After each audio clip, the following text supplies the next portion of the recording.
Hello.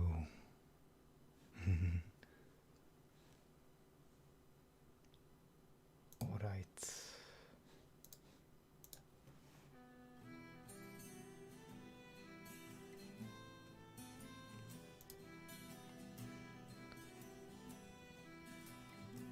It is time to continue.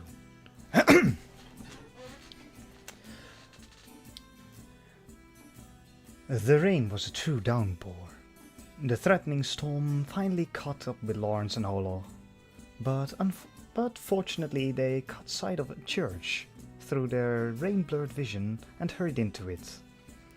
Unlike the monastery, the church survived on tithes from travelers and pilgrims who had stayed the night and prayed for a safe journey. So Lawrence and Holo were greeted warmly, without so much as a single fell glance. Nonetheless, the girl with wolf ears and tail would hardly be allowed to walk into a church. Holo thus covered her head and face in a hood. And they spun the lie that she was Lawrence's wife, whose face was badly burned. He knew Holo was snickering to herself beneath the veil, but she understood her relationship with the church, so her performance was good enough. That she had suffered many times at the hand of the church was surely no lie.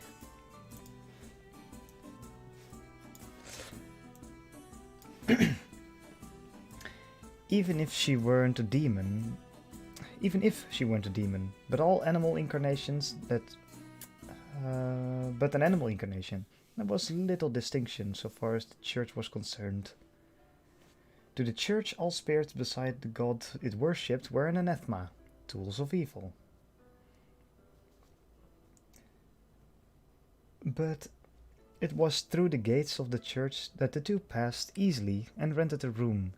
And when Lawrence returned to the room after attending to his soaked wagon load, he found Holo, naked to the waist, and wringing out her hair.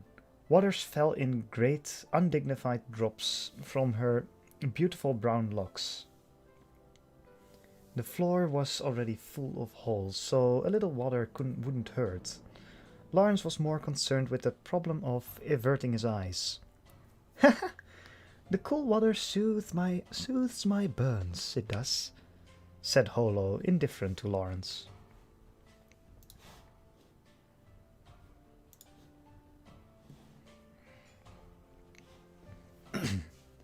Pleased by their lie, or otherwise, Holo smiled, brushing aside the hair that stuck to her face.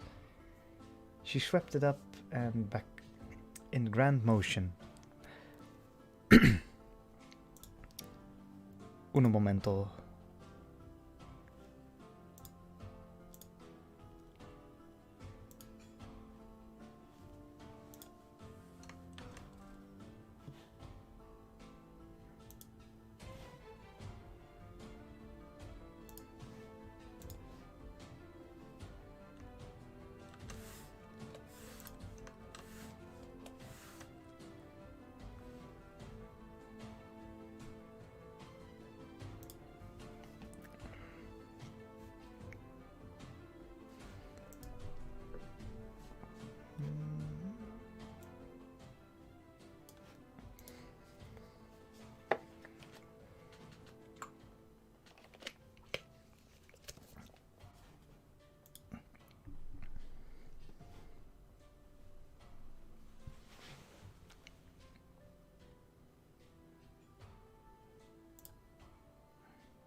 Yes.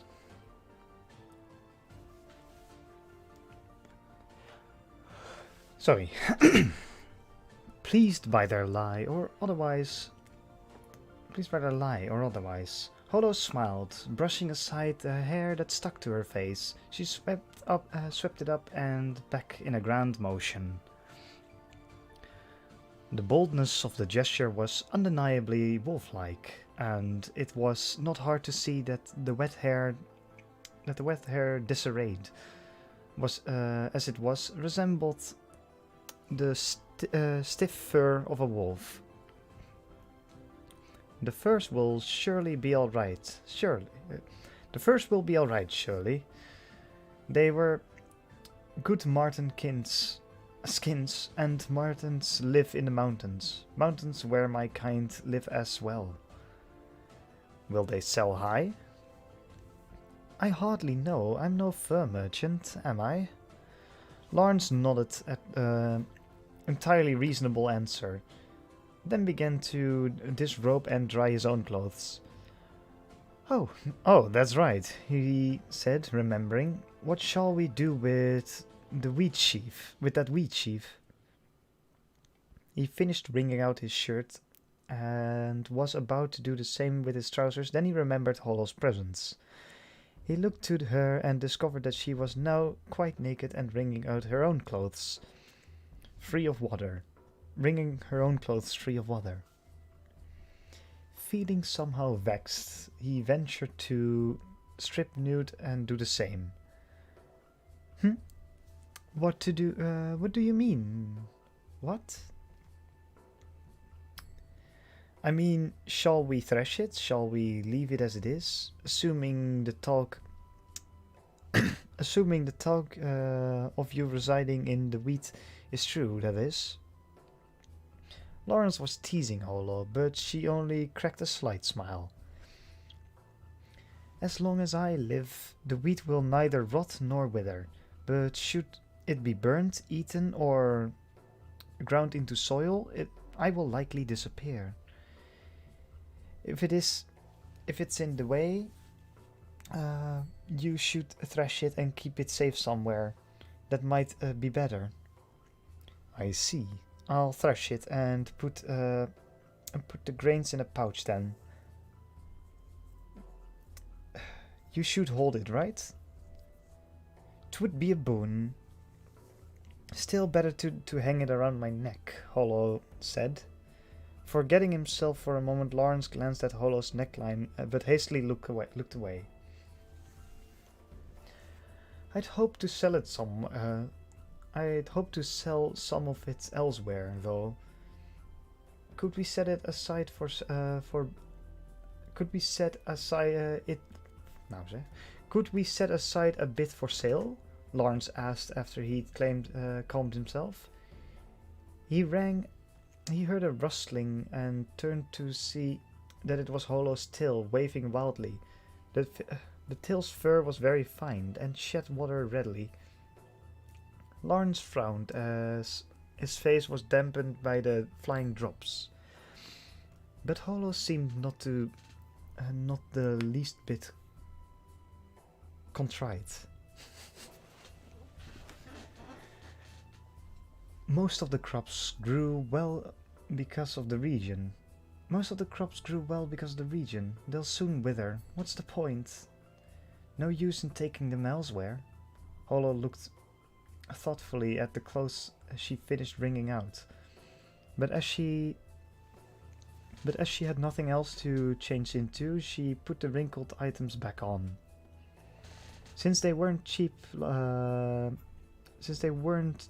like what Lawrence wore, they shed water well. Lawrence thought the situation rather unreasonable, but said nothing and changed back into his own damp, wrinkled clothes. Then he nodded to Holo. Let's go dry ourselves in the great room. With this rain, there should be plenty of other people gathering around the furnace. A good idea, that, said Holo, covering her head with the thin cloak. Once covered, she giggled. What's so funny? I would have never thought to cover up my face because of burns. Oh, what would you have done? The burns would become part of me, just like my ears or tail, proof of my uniqueness. Lawrence was somewhat impressed with her statement. Nonetheless, he wondered uncharitably if she'd feel the same way if she were actually injured. Holo interrupted his reverie. I know what you are thinking, she said. Underneath the cloak, she smiled mischievously. The right corner of her mouth curled up in a smirk, showing a sharp fang. Want to injure me and see for yourself? Lawrence was not entirely disinclined to respond to her provocation, but he decided that if he actually reacted and drew his dagger, things would really get out of hand. It was possible that she meant it. More likely, though, it was just a mischief-loving nature. I'm a man. I could never injure such a beautiful face. Hearing him say so, Holo smiled as if having received a long-appreciated gift and drew playfully near to him. A sweet scent swirled vaguely around him, arousing Lawrence's body. Completely indifferent to his reaction, she sniffed him and then drew slightly back.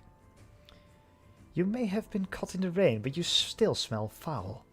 A wolf can tell these things. Why, you... Lawrence threw a half-serious punch, but Holo moved adroitly aside, and he hit only a hair. She laughed, cocking her head and continuing. Even a wolf knows to keep its coat clean.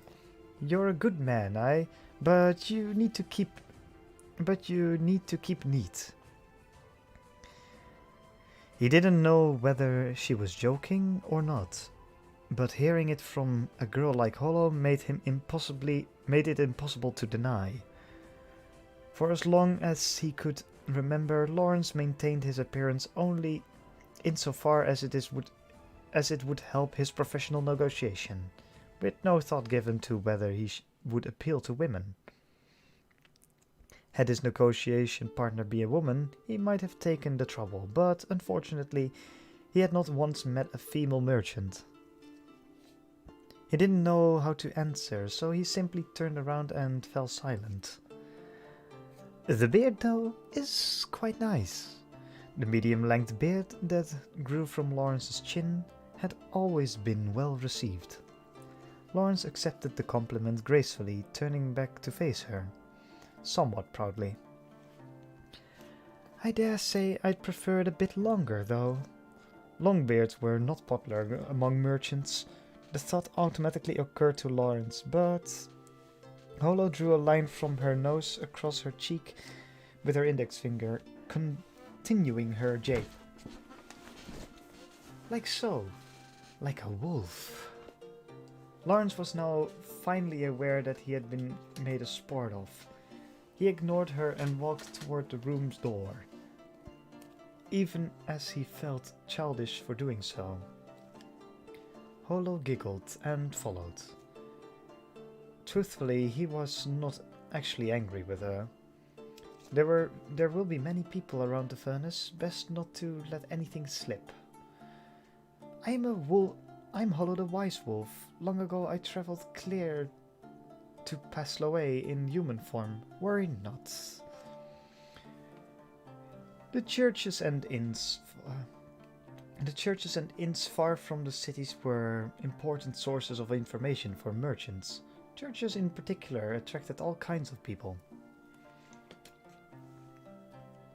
An inn might house poor travelers and grizzled merchants, but churches were different. One might find anyone, from master brewers to wealthy nobles in a church. The church Lawrence and Holo had stopped in housed 12 guests. Few looked Few looked to be merchants, the others were various professions.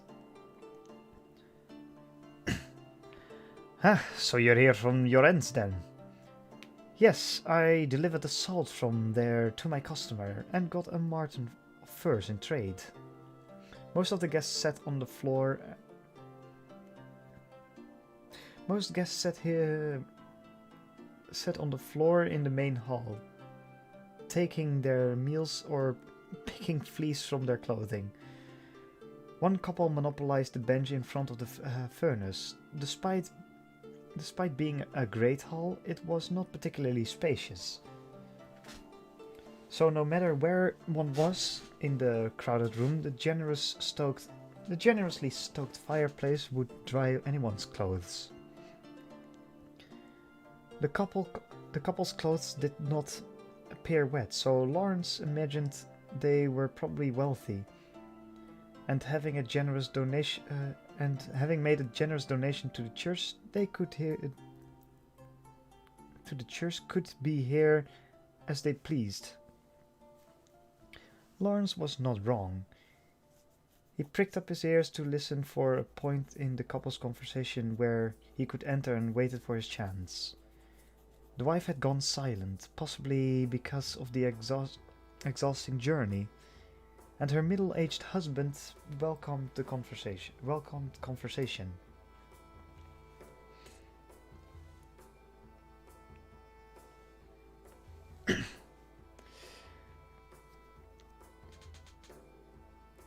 Still going all the way back to your ends isn't that rather arduous?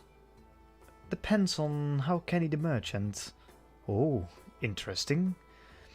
When I bought the salt in your ends, I paid no money. Rather, I'd already sold a measure of wheat to a different branch of the company in another city.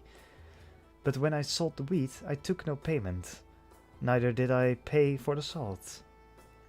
So I completed 2 separate deals with no money exchanged. This system of barter had been invented by a mercantile nation in the south about a century earlier.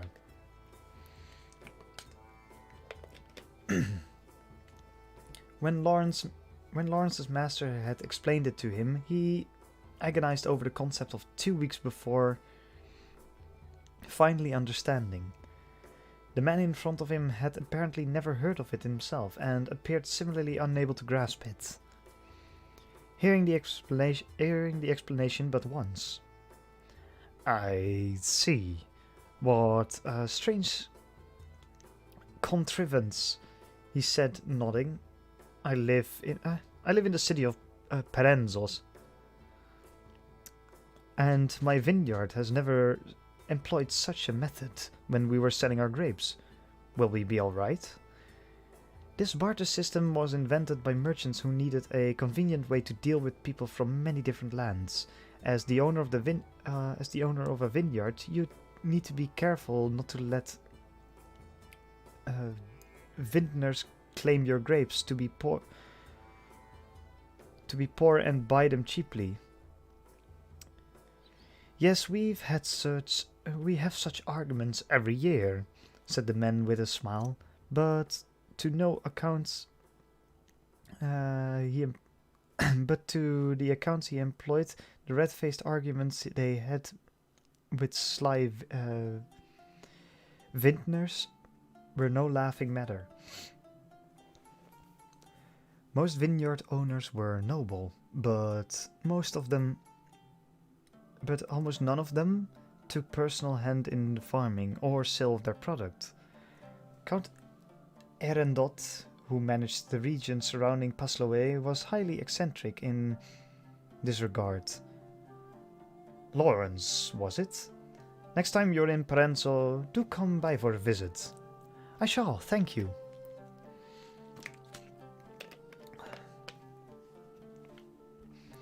As was common among the nobility, the man did not give his own name, assuming that his name would be already known.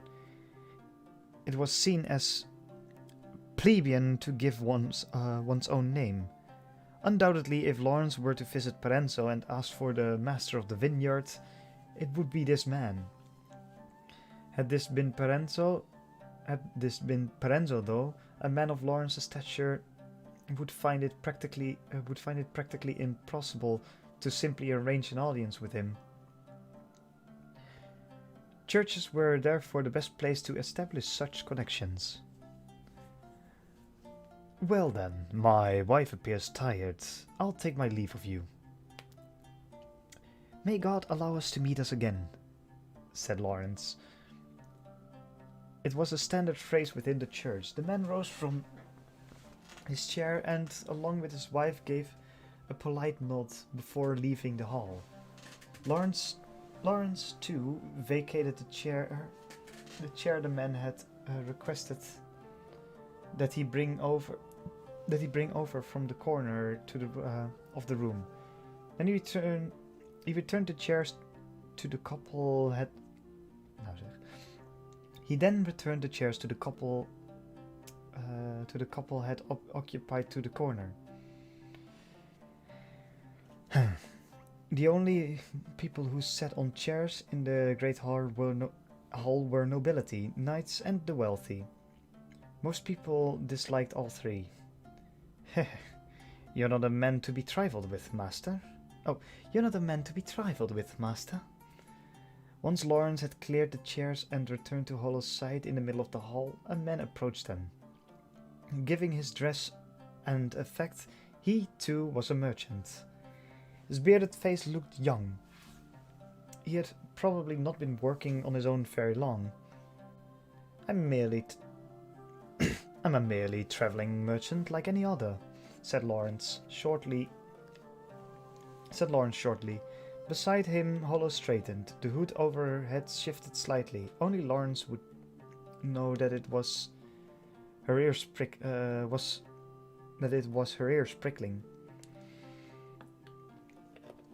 Far from it, master. I'd been wanting to speak with him for some time, but I couldn't find the opportunity. Yet you slipped right in, thinking that it's traders like you that I'll be going up against in the future. Why, it's hard not to despair. The man grinned as he spoke, revealing a smile that lacked one front tooth, giving it a certain charm. Perhaps he pulled the tooth on purpose to lend his foolish smile persuasion.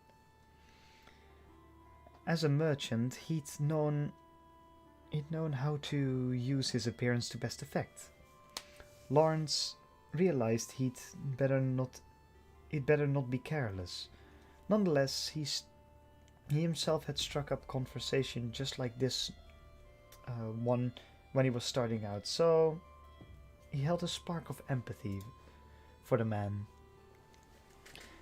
That's nothing. When I was starting out, all the established merchants seemed like monsters to me. Half of them still do. But I'm still eating. You just have to keep... But I'm still eating. You'll just have to keep at it. It's a relief to hear that. To hear you say so, sir. Oh, by the way, I'm Zeren. And you've probably figured it out, but I'm starting out as a merchant. Begging your indulgence, sir.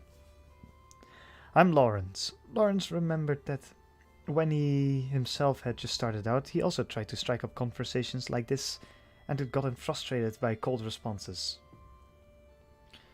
Now on the receiving end of a solicitous young merchant's conversation, he understood those cold responses. A young merchant just starting out had nothing to share and could only receive. So then, is this your companion?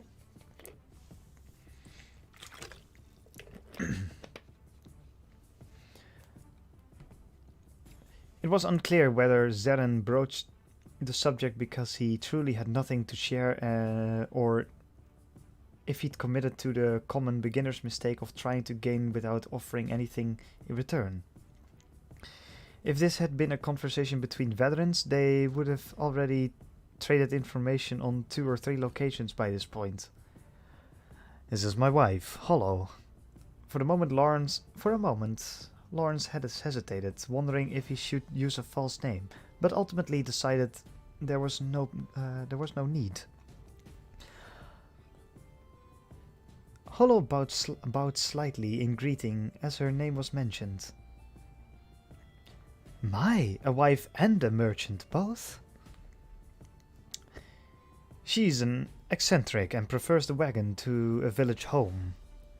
Still, covering your wife in a cloak like this, she must be very precious to you.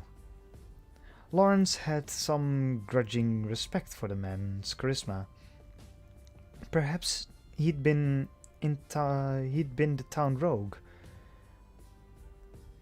Perhaps he'd been the town rogue. For this part, Lawrence had been taught by his relatives that it was best not to say such things. but it is a man's instinct to want to see hidden things. God led us here together. Let us together here. Surely you can have me. Let me have a look at her. What shamelessness, thought Lawrence, in spite of the knowledge that Hollow was not actually his wife. But before Lawrence could take to the man's task, Hollow spoke. The traveler is happiest before the journey. The dogs bark fiercer than the dog itself, and the woman most beautiful from behind. To show my face in public would dash many dreams, and thus 'tis something I cannot do, she said, smiling softly underneath the veil. Zeren could only grin, chastened. Even Lawrence was impressed with her lilting eloquence.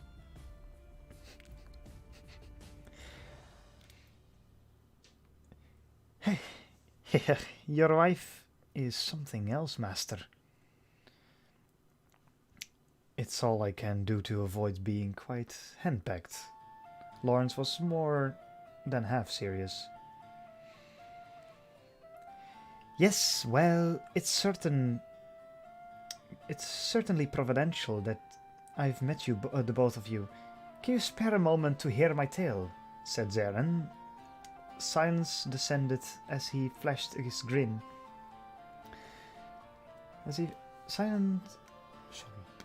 Silence descended as he flashed his grin.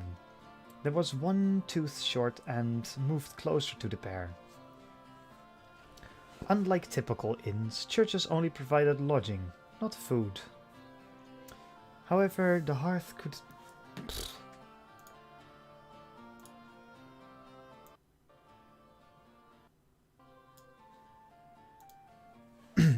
Later.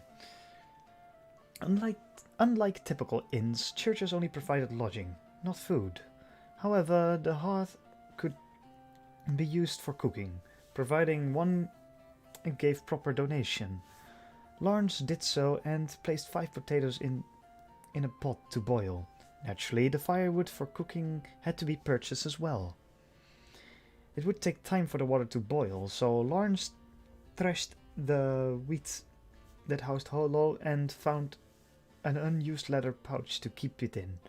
Remembering what she'd said, she wanted to keep it around her neck.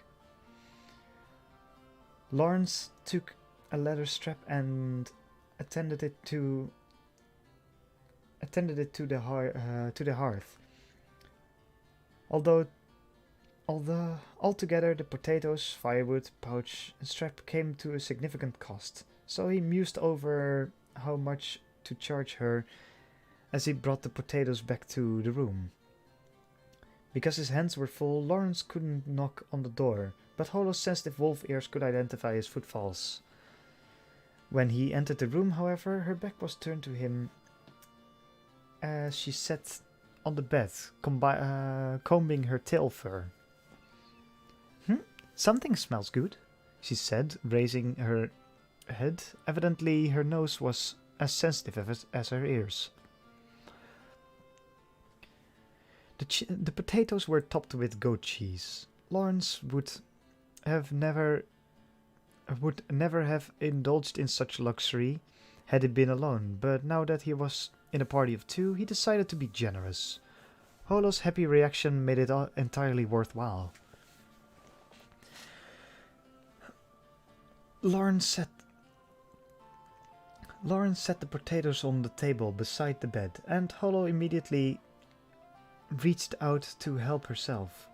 Just before she could grab a potato, Lawrence tossed a pouch full of wheat to her. What? Oh, the wheat! And here's a strap, so you can work your way to hang it around your neck. My thanks, but this takes precedence. She said, tossing the wheat aside with surprisingly nonchalance. But this takes precedence, tossing the wheat aside with a surprising nonchalance. Then licking her lips and reaching for a potato. Apparently, eating was a priority for Holo.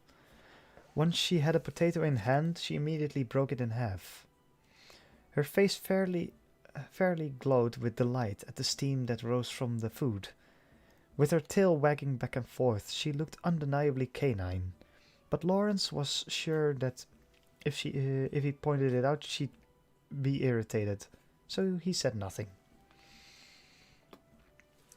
So wolves find potatoes delicious, do they? Do they? Hi, it's not as though we wolves eat meat all year round. We eat tender buds from trees, we eat fish, and the crops that humans raise are better still than tree buds. Also, I rather like the human habit of putting meat and vegetables to a fire. It is said that a cat's tongue cannot stand hot food, but wolves did not appear to have this problem. Holo held half a potato in her hand and popped the entire piece into her mouth at once after blowing on it 2 or 3 times. Lawrence felt that she'd bitten off more than she could chew, and indeed soon she appeared to choke. Lawrence tossed her a water skin, and with it Holo managed to get the potato down. Phew, rather surprising that human throats are so narrow. It's rather inconvenient. Wolves swallow things whole, right? Well, we lack this, so we cannot chew at our leisure. Holo pulled the edge of her lips, presumably she was talking about her cheeks. But I've choked on potatoes in the past, it's true. Oh? I suppose potatoes and I are ill-fated. Lawrence resisted telling her that it was her gluttony that boded ill, not potatoes. Earlier, he began instead. You said something about being able to tell when someone's lying. Upon hearing the question, Holo turned to face him mid-bite, but suddenly looked aside and moved her hand. Before Lawrence could ask what was wrong, her hand stopped frozen mid-air as if she grabbed something. There are still fleas. It was nice fur. It's that nice fur of yours. I bet it's a lovely bed for them. Transporting fur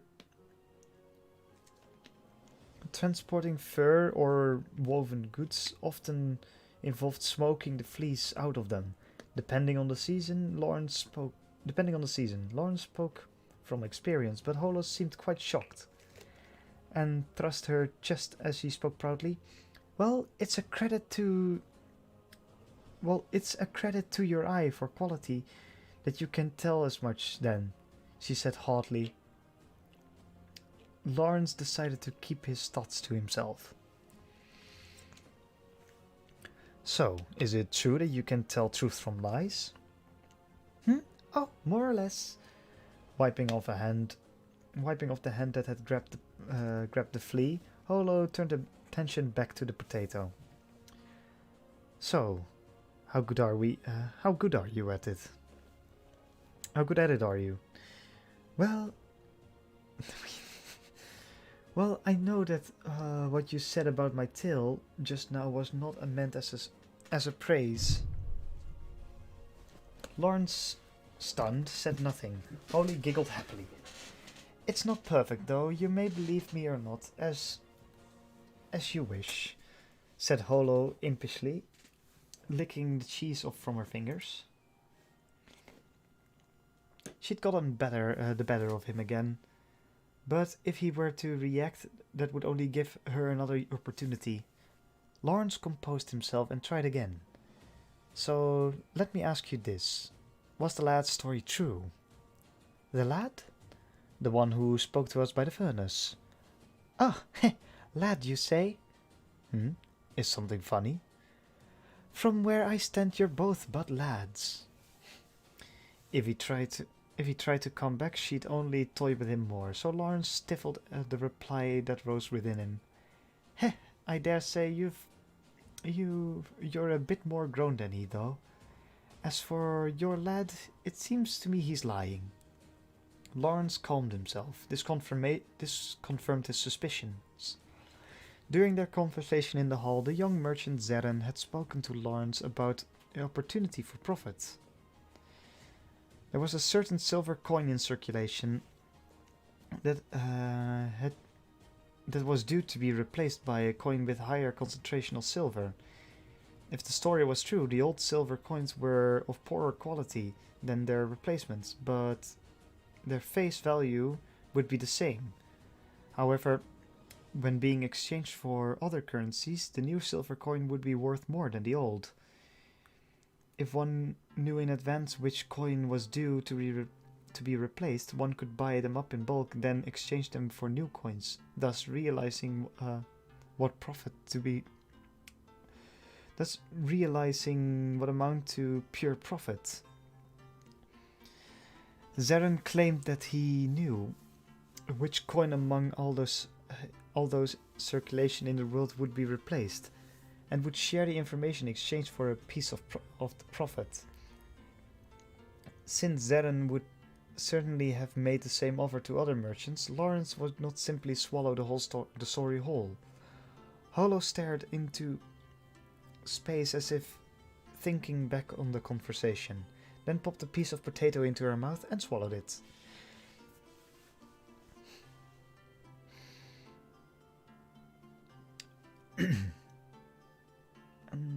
Swallowed it. I don't know which part is a lie, though, nor do I understand the finer points of the conversation. Lawrence nodded and considered that he had not actually expected that much from Holo. Assuming that the transaction itself wasn't a lie, Zeren must be lying about the coins, somehow.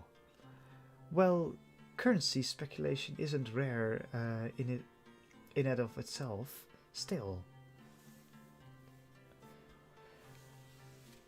You don't understand why he's lying, no? Holo plucked a bud from the surface of her potato and then ate the rest. Lawrence sighed. He had to admit that she long since gotten control of him. When someone's lying, what's important is not the content of the lie, but the reasoning behind it. Oh, the reasoning behind it, she said. How many years do you think it took me to understand that? Oh? You may have called that Zeren person a lad, but you're both the same to me, said Holo proudly. In times like these, Lawrence wished Holo did not look so frustratingly human. To think that the youthful Holo had long understood the principles that he had suffered so much to grasp was too much for him to take.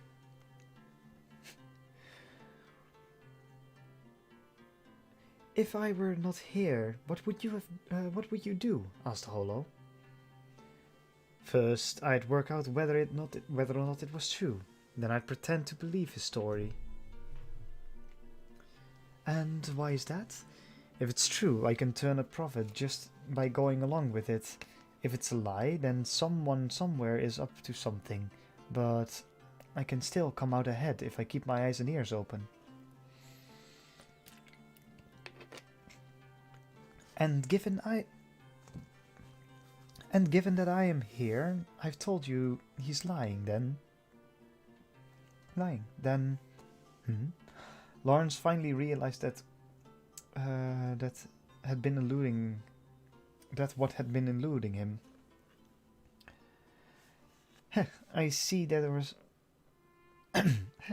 there was nothing over which to agonize, so either way you'll be pretending to accept his proposal, said Hollow, grinning. Lawrence had no retort. I'll be taking that last potato, said Hollow, snatching the potato from the table.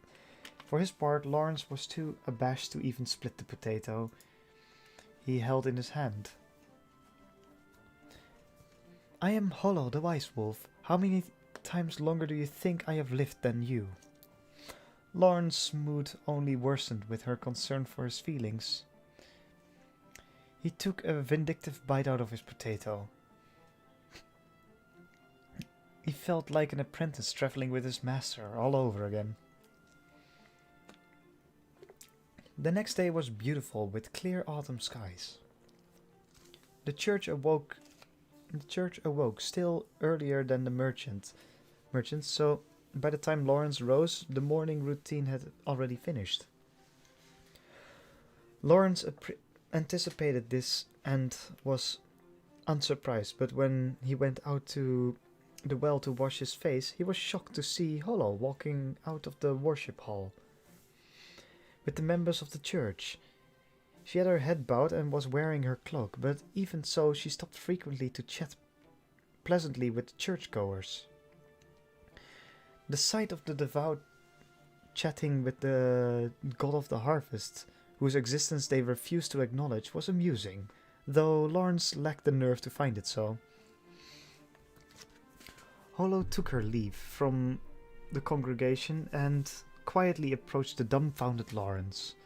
She clasped her small hands together in front of her chest and spoke. "Oh, Lord, grant my husband courage."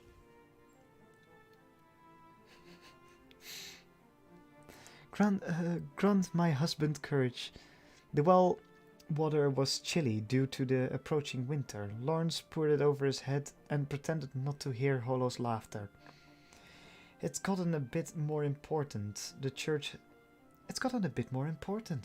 has, said Hollow. Lawrence shook his head to clear it of water, just as Hollow had done with her tail in the previous day. The church has always been important. Hardly. It was not when I came through here from the north. They'd always been going out and about, how the one god and his 12 angels created the world, and how humanity was but borrowing it. Nature itself is not something created, though even then I thought to myself, when did these people learn to tell such jokes? This centuries-old harvest god was talking like a natural philosopher, criticizing the church, which had made it all the more amusing. Lawrence dried off and dressed. He wouldn't forget to leave a coin in the tithe box that was prepared there.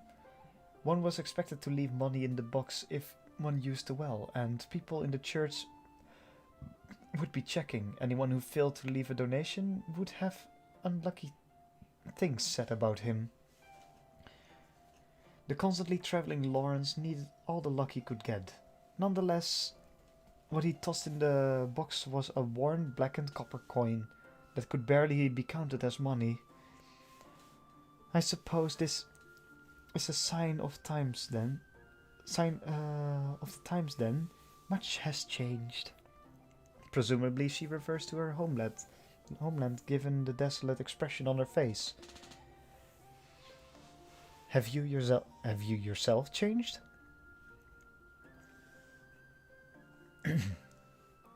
asked Lawrence. Hollow shook her head wordlessly. It was somehow a very childish gesture. Then I'm sure your homeland hasn't changed either. Despite his youth, Lawrence had endured much. He'd been to many nations, met many people, and gained a wide variety of experience. So he felt qualified to say as much. All traveling merchants, even those who had run away from their homes, couldn't help holding their homeland dear, which, when in a foreign land, one could only trust one's countrymen.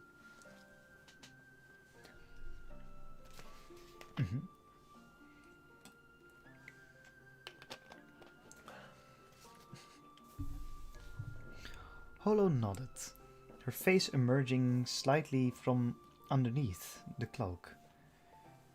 It would be a disagree to the name of the to the name Wisewold to be confronted by you, though she said with a smile, turning and heading back towards their room. She gave him a sidelong glance that could have been interpreted as gratitude. As long as her attitude was that of a very sly, very old person, Lawrence could cope. It was her childish side that he found difficult. Lawrence was 25. If he lived in a town, he'd be married and taking his wife and children to church. His life was half over. And Hollow's childish demeanor penetrated his lonely heart. "Hey, what keeps you? Hurry!" shouted Hollow, looking over her shoulder at him. It had been a mere 2 days since Lawrence and met Hollow, but it felt like much longer. Lawrence decided to accept Zaren's offer. However, Zaren could not simply rely on Lawrence's word and hand over the information. Neither could Lawrence afford to pay up in front. He would have to sell his furs first. Thus, the two men decided to meet in the riverside city of Pazio and sign a formal contract before a public witness.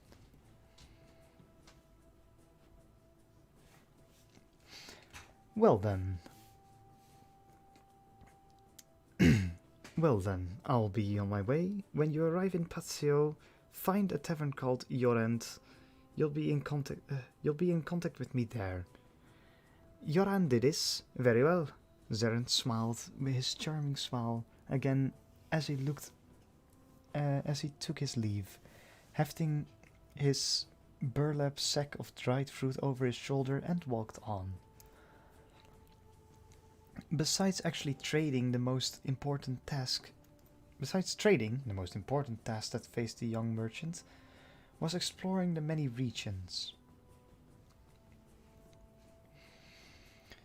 Becoming familiar with the locals and their goods, and making sure his face was remembered. To accomplish this, it was best to carry something well preserved and that could be sold at churches or inns, and used as excuse for conversation, like dried fruit or meat. Lawrence watched Zaren, feeling a certain nostalgia for the time before he'd acquired his wagon. "Are we not going with him?" Hollow asked, as Zaren's form disappeared in the distance.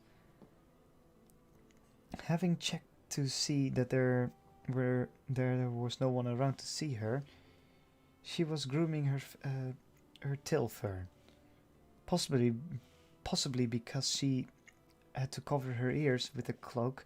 She did not bother combing her fall of chestnut hair, merely tying it back with a length of hempen rope. Lawrence felt that she could at least comb it, but he had no comb to offer. He resolved to acquire a comb and a hat when they arrived in Pazio. It rained all day yesterday, so he'll make a better time on foot than we can on wagon. There's no need for him to slow down on our account. True, merchants are always on about time. Time is money. Ho ho, a very interesting saying. Time is money, is it? As long as we have time, we can make money. 'Tis true, though it's not how I think, said Holo, casting a glance to her tail. Her magnificent tail was long enough to hang past the back of her knees. The abundant fur would probably fetch a good price, if shorn and sold. I imagine the farmers you watched over for so many centuries were very mindful of time. As soon as Lawrence said it, he realized he probably shouldn't have. Holo glanced at him as if to say, I'll let you have that one. I'll let you have that one, smiling impishly. I don't follow you. I don't follow you. Oh. At what have you been looking? The farmers care nary a whit of time. It's the air they're mindful of. I don't follow you. They wake at the dawn. They wake in the dawn air, work the farm in the morning air, pull the weeds in the afternoon air, twist a rope in the rainy air. They worry over the crops in the windy air, watch them grow in the summer air, celebrate the harvest in the autumn air, and in the winter air they wait for spring. They think not of it as time, like me. They note only the air. Lawrence couldn't say that he understood all of what Holo said, but there were parts he followed. He nodded, impressed, which seemed to satisfy Holo. She puffed up her chest and sniffed proudly. Her self-proclaimed wise wolf evidently didn't feel the slightest need of humility. Just then, a person who seemed to be another traveling merchant, came across the roads. Although Holo's ears were hidden by the cloak, her tail was in plain view. The passer-by stared at Holo's tail.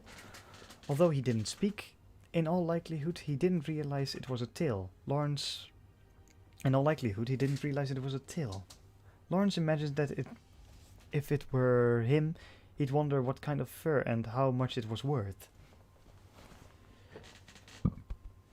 Still, when it came to keeping a straight face, that was a separate matter entirely. You're quick enough, but you lack experience. Apparently, having finished her grooming, Holo tucked her tail underneath her skirt and spoke. The face underneath the cloak was that of a girl barely in her mid-teens, which showed occasional glimpses of someone much younger. Yet her words had the air of someone much older. Still, one will grow wiser with age. How many hundreds of years do you think it will take? Lawrence headed off her attempts to tease him. She surprisingly laughed loudly. You're rather quick, aren't you? Perhaps you're just old and slow. Heh, do you know why wolves attack people in the mountains? Lawrence was unable to keep up with Holo's sudden segue, so he could only answer with a confused, no. It is because we wish to eat human brains and gain their knowledge, Holo grinned, baring her fangs. Even if she was joking, Lawrence shivered unconsciously, his breath catching. A few seconds passed. He'd realized he'd lost. You're still a pup, hardly a match for me, Holo sighed. Lawrence gripped the reins tightly and stifled a frustrated expression. Still, have you ever been attacked by wolves in the mountains? It was a strange feeling being asked such a question by a girl with ears and fangs and a tail. He was having a conversation with a wolf, the same wolf whose presence in the mountains he feared. I have, perhaps 8 times. They're quite difficult to handle, are they not? They are. Wild dogs I can handle, but wolves are a problem. That's because they want to eat lots of humans to get their... I'm sorry, alright, so stop. The third time Lawrence had been set upon the wolves, he was part of a caravan. 2 of the men in the caravan had been unable to clear the mountains. Their cries echoed in Lawrence's ears even now, his face expressionless. Oh, apparently the perceptive wise wolf had figured it out. I am sorry, said the contrite Holo, slumping, almost shrinking. Lawrence had been attacked by wolves many times. With the memories of the encounter swirling in his head, he was in no mood to enter. Splish splosh went the horse hoofs in the muddy road. Are you angry? Such a crafty wolf. She must have known that if she asked like that, he'd been unable to truthfully answer that he was angry. So he answered, Yes, I am angry. Holo looked up at Lawrence in silence. When he looked back at her out of the corner of his eyes, he saw her pouting.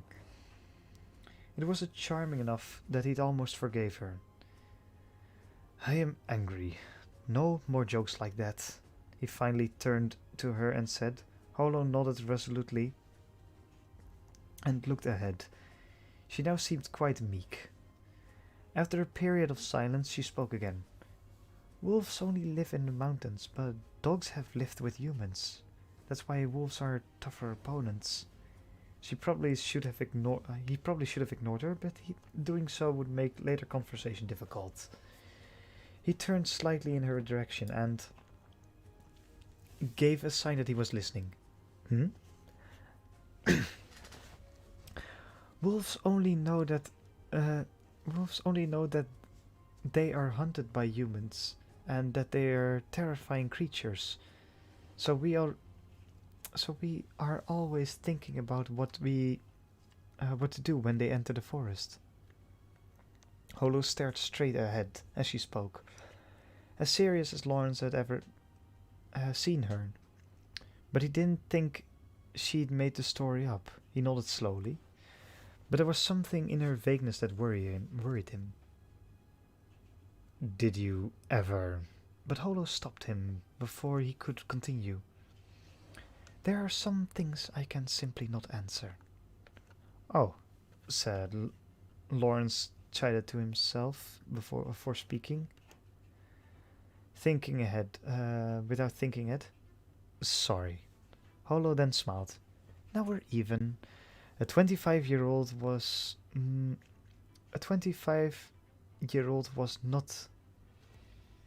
It seemed a match for a wise wolf. Oh, a 25-year-old was not, it seemed, a match for a wise wolf. There was no further conversation, but neither was there any bad air between the two. The horse plodded along, and soon the day had passed and night fell. A merchant never continued his travels after dark. When it had rained, if the wagon became stuck in the mud 7 times out of the 10, it meant that the goods would have to be abandoned. To turn a steady profit as traveling merchant, one had to minimize losses, and the road was full of dangers. Holo suddenly spoke, nestled in the fur pile beneath a sky she'd promised would be clear for the next day. The worlds we live in, you and I, are very different, she said. Oh. Interesting book.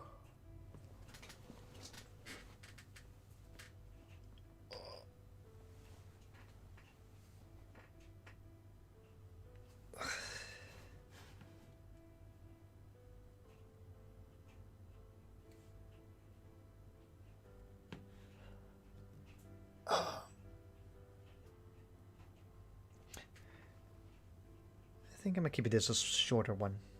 One chapter at a time. Alright. So that'll be it for now. Thank you for listening, my very 3 viewers.